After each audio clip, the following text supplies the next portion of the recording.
Kepulauan terluar Kabupaten Maluku Barat Daya, Maluku, dipilih lantaran kurangnya tenaga medis, khususnya dokter spesialis mata, sehingga tingkat kebutaan cukup tinggi. Warga yang datang untuk menjalani operasi katarak ini juga berasal dari pulau-pulau terluar yang berbatasan dengan Timor Leste dan Australia. Selain operasi katarak, Palang Merah Indonesia juga membagikan 500 kacamata baca gratis kepada warga yang datang menjalani pemeriksaan.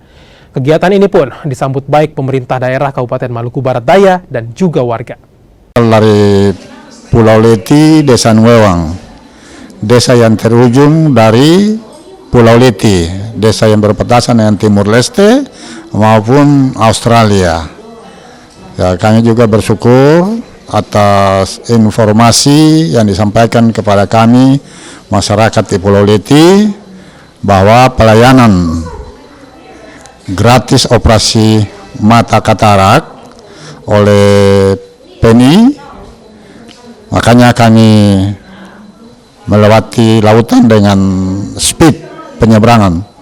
Atas nama pemerintah daerah dan rakyat Maluku Barat Daya, menyampaikan terima kasih banyak kepada Palang Merah Indonesia yang sudah boleh datang ke Maluku Barat Daya.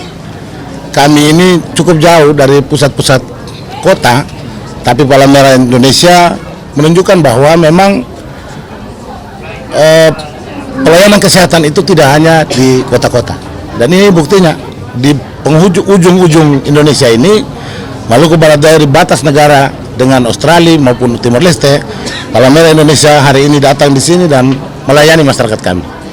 Pemerintah daerah akan terus dan senantiasa mendukung dan menopang apapun yang dibutuhkan untuk pelayanan masyarakat, terutama untuk kesehatan di sini.